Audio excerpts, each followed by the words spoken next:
नमस्कार, मैं Nitin Mathur, lecturer computer science. आज हम डिस्कस करेंगे topic structure that is related to number 11 and subject is microprocessor and C programming and subject code is EE2008।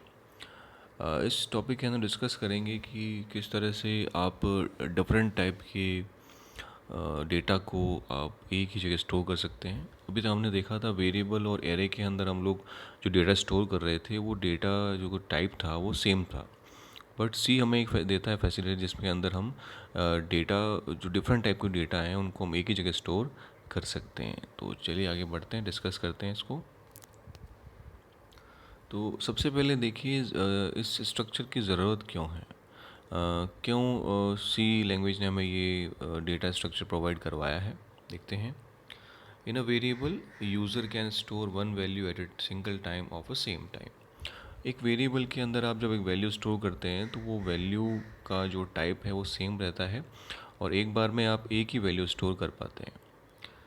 In array user can store multiple value of same type at a single time.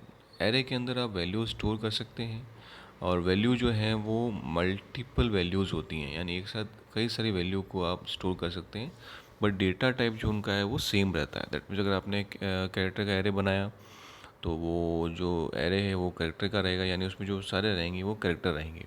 अगर आपने integer का array बनाया तो जो सारे जो data हैं वो इंटीजर रहेंगे। बट अगर आप चाहते हैं कि डिफरेंट टाइप के डेटा टाइप के डेटास को अगर आप एक ही जगह स्टोर करना चाहते हैं तो उसके लिए हमें ज़रूरत पड़ती है स्ट्रक्चर की। But if user want to store multiple value of a different type, then it is possible in C. Answer is yes and it is structure. That means अगर हमें डिफरेंट टाइप के डेटा टाइप को अगर एक ही जगह store करना है तो उसके लिए सी हमें एक स्ट्रक्चर प्रोवाइड कर रहा है, एक डेटा स्ट्रक्चर प्रोवाइड कर रहा है, इसका नाम है structure. Structure is a group of variable of different data type represented by a single name.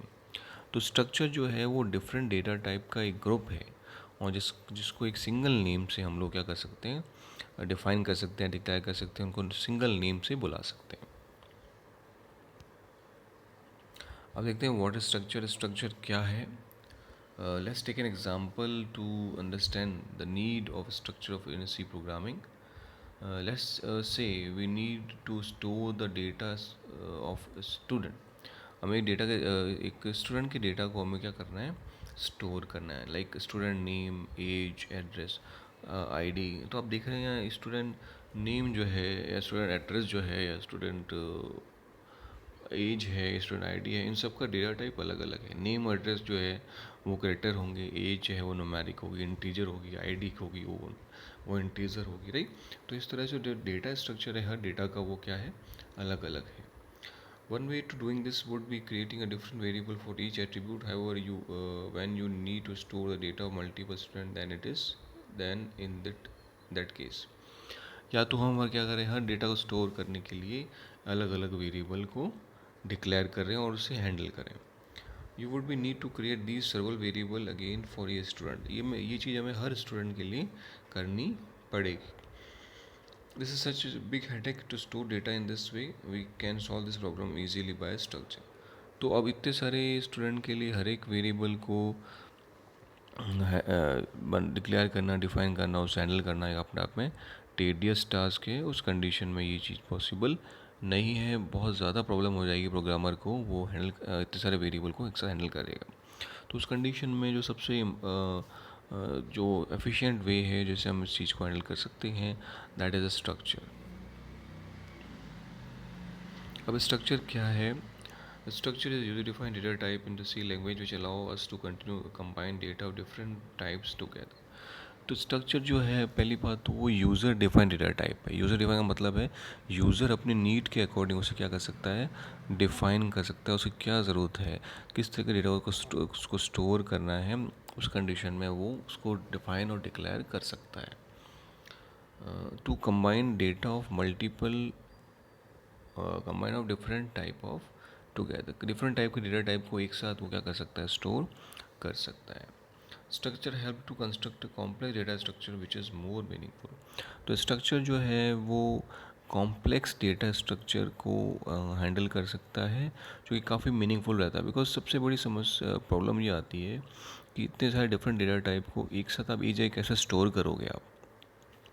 तो उसको स्टोर करने के लिए, हैंडल करने के लिए स्ट्रक्चर एक बहुत ही अच्छा तरीका है।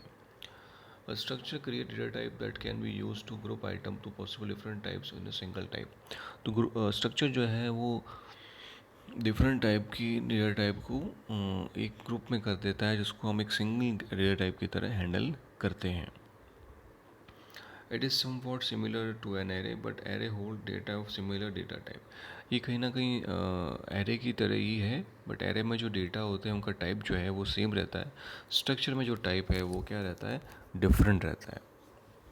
But a structure on the other hand can store data of any type which is practical more usable। पर डेटा स्ट्रक्चर में जो है डेटा जो है वो क्या है, डिफरेंट टाइप के हैं, राइट। वो उस कंडीशन में बहुत ही हेल्पफुल है इस तरह के डिफरेंट डेटा टाइप को स्टोर करने के लिए। अब देखते हैं स्ट्रक्चर का डिक्लेरेशन कैसे करें, स्ट्रक्चर को बताएंगे कैसे। To define structure you must use the struct statement. Define या डिक्लेयर करने के लिए हमें क्या करना पड़ेगा, स्ट्रक्ट जो कीवर्ड है, स्ट्रक्ट यहाँ पे कीवर्ड है उसका हमें यूज़ करना पड़ेगा। The structure statement define a new data type which more than one member that format of structure statement is follow. तो स्ट्रक्चर जो है वो अपना आप में कीवर्ड है और एक नया डेटा टाइप आपके लिए डिज़ाइन कर देगा। उसका जो फॉर्मेट है वो कुछ इस तरह से है। सबसे पहले स्ट्रक्ट कीवर्ड, फिर स्ट्रक्चर टैग का मतलब स्ट्रक्चर का नाम और उसके ओपनिंग ब्रेसेस, फिर उसके अंदर उसके different different member function. Member का मतलब है यहाँ पे अलग अलग तरह के मेंबर होंगे, दैट इंटीजर टाइप का होगा, कैरेक्टर टाइप का होगा, फ्लोट, डबल, जैसा हमें बनाना है वो सारे अलग अलग मेंबर्स होंगे, राइट। और उसके बाद फिर क्लोजिंग ब्रेसेस और उसके बाद one of the structure variable. उसके बाद जो स्ट्रक्चर वेरिएबल जो हमें डिफाइन करना है, स्ट्रक्चर के जो वेरिएबल्स हैं, बिकॉज स्ट्रक्चर अपना डेटा टाइप है तो डेटा टाइप के क्या बनते हैं, वेरिएबल बनते हैं। ये तो एक स्ट्रक्चर हो, ये तो एक उसका कह सकते हैं कि ये हमने नया डेटा टाइप बनाया, पर नया डेटा टाइप को हम क्या कर सकते हैं, वेरिएबल बना के ही यूज़ कर सकते हैं। यहाँ स्ट्रक्चर को कोई मेमोरी एलोकेट नहीं होती है। स्ट्रक्चर को मेमोरी एलोकेट कब होती है, जब उसका वेरिएबल बनाते हैं।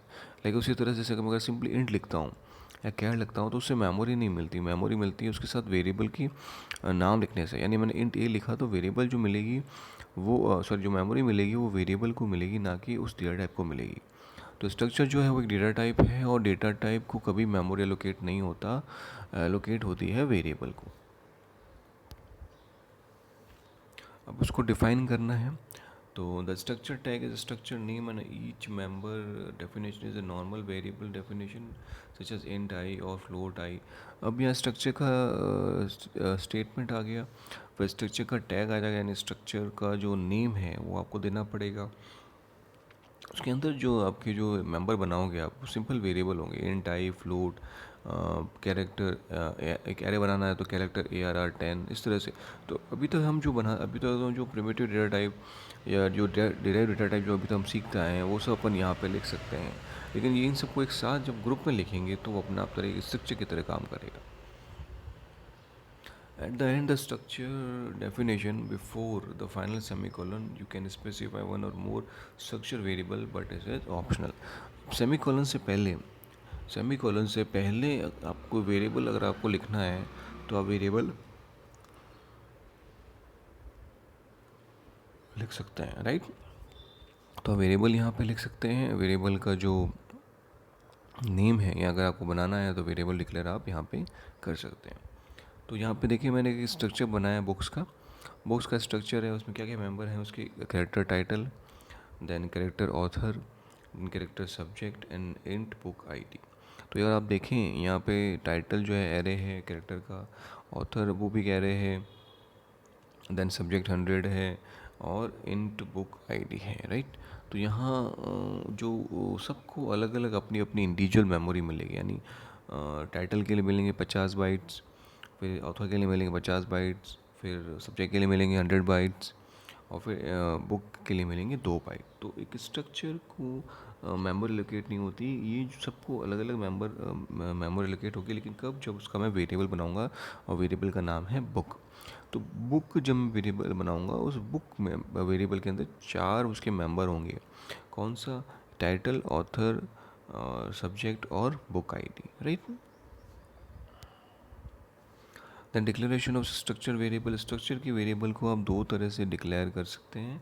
एक तो अभी मैंने जैसे बताया कि मैं जब स्ट्रक्चर बना रहा हूँ तो उसके कोलन के बाद में लास्ट में जब मेरा क्लोजिंग ब्रेसेस होता है उसके बाद मुझे वेरिएबल का नेम जो अगर मुझे बनाना है तो मैं वो लिख के फिर सेमीकोलन लगा सकता हूँ। पहला तरीका तो ये है। दूसरा तरीका आपके सामने है कि देखें आप, मैंने स्ट्रक्चर बनाया और स्ट्रक्चर के बनाने के बाहर आके स्ट्रक्चर स्टूडेंट लिखा मैंने S1 S2। तो आप देखें यहाँ पे मैंने एक स्ट्रक्चर बनाया स्टूडेंट का, जिसमें स्ट्रक्चर जो है उसमें उसका नेम है, एज है, ब्रांच है, जेंडर है और उसका एड्रेस है। तो इस तरह से जब मैं अलग अलग मेंबर बना रहा हूँ, सबको अलग अलग मेंबर एलोकेट होगा कब, जब मैं उसका वेरिएबल बनाऊंगा, राइट। तो जब मैं वेरिएबल बनाऊंगा तभी मुझे मेमोरी एलोकेट होगी, अदरवाइज उस स्ट्रक्चर को लिखने से मेमोरी एलोकेट नहीं होगी, राइट। तो यहाँ टोटल मेमोरी जो एलोकेट होगी वो कितनी है, नेम के लिए 25, इंटीजर के लिए 2 यानी 27, ब्रांच के लिए 10 यानी 37 और एड्रेस के लिए 50, 37 और 50 87, राइट। तो 87 बाइट जो हैं यहाँ पे इस S1 को मिलेंगे और S2 को कितने मिलेंगे, 87 बाइट। सबका अपना अपना इंडिविजुअल स्पेस होगा जहाँ पे आप डेटा स्टोर कर सकते हैं। सेकेंड तरीका ये आपके सामने है जो मैंने डिस्कस किया था कि मैं उस वेरिएबल को उस स्ट्रक्चर की जब डिक्लेयर कर रहा हूँ उसी के साथ लिख दूँ। ये भी एक तरीका है वेरिएबल को डिक्लेयर करने का। और पहला तरीका ये है कि मैं उसको बाहर आके डिक्लेयर करूँ, राइट, बाहर आके उसको डिक्लेयर करूँ वेरिएबल को। तो दोनों केस में वेरिएबल को मेमोरी एलोकेशन सेम होगा, उसमें कोई फ़र्क नहीं है। अब जो स्ट्रक्चर के जो मेंबर हैं उनको हमें एक्सेस करना है तो कैसे करेंगे। To access the any member of structure of a student, we can use this access member operator dot. The member access operator is coded as a period between the structure variable name and the structure member that we wish to access. यानी structure अब क्या करना है आपको, बहुत देखो simple सी बात है। स्ट्रक्चर का नेम तो डेफिनेटली आएगा, अब आपको कौन सा मेंबर एक्सेस करना है उस वो का नाम लिखे उन दोनों के बीच में आपको डॉट लगाना है। जैसे यहाँ मैंने स्ट्रक्चर बनाया है बुक वाला, बुक नंबर, टाइटल, ऑथर और स्टूडेंट। तो अब मुझे यहाँ वेरिएबल बना के अगर मुझे करना है, देखते एग्जांपल लिया है मैंने यहाँ पे। तो मैंने एक स्ट्रक्चर बनाया है जिसमें बुक स्ट्रक्चर का नाम है बुक, उसके मेंबर हैं book number, then title, then author and subject.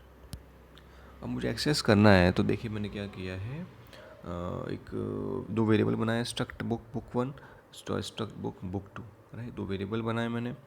Then star CPY एक फंक्शन है जिससे मैं कैरेक्टर को कॉपी कर सकता हूँ। तो star CPY book one dot title. तो आप यहाँ पे ध्यान दें, बुक वन डॉट टाइटल जो है वो क्या है, बुक वन तो जो हो गया वेरिएबल नेम डॉट उसका टाइटल यानी उसका मेंबर। तो जब मैंने इसका वेरिएबल बनाया था तो उसके 4 मेंबर फंक्शन थे। तो बुक नंबर था, एक टाइटल था, एक ऑथर था और एक उसका सब्जेक्ट था, राइट। तो यहाँ पे जब उस मेंबर को एक्सेस करना है तो मैं कैसे करूँगा, डॉट से करूँगा। डॉट जब लगा दूंगा तो वो मेंबर एक्सेस हो जाएगा। तो book one dot title, book one dot subject, book one dot book number, इस तरह से करूँगा तो मैं हर एक इंडिविजुअल मेंबर फंक्शन को एक्सेस कर सकता हूँ। तो यहाँ पे स्टार CPY से मैं उस नंबर डेटा कॉपी कर रहा हूँ और book one dot book number से उस बुक का नंबर कॉपी कर रहा हूँ। ये बुक वन में किया, फिर बुक टू में किया, राइट। तो बुक टू में भी ऐसे ही किया है मैंने, डॉट से उसे एक्सेस किया है और बुक नंबर भी डॉट से एक्सेस हुआ है। देन एक्सेस स्ट्रक्चर मेंबर देखते हैं। तो प्रिंट करा रहे हैं, अगेन प्रिंट कराने के लिए मुझे डॉट ही क्या करना पड़ेगा, यूज़ करना पड़ेगा। तो यहाँ पे डॉट यूज़ किया वापस, book one dot title, book one dot author, book one dot subject and book one dot right. तो जब इनको प्रिंट करेंगे तो ध्यान है कि वो एरे है, इंटीजर है, फ्लोट है। तो आज तक जैसे हम ध्यान करता है %d, %s, %c, बिल्कुल उसे से प्रिंट कराना, बट उसका एक्सेस जो है वो थोड़ा सा बदल गया है। उस तरह से मैंने बुक टू को भी मैंने प्रिंट करवाया,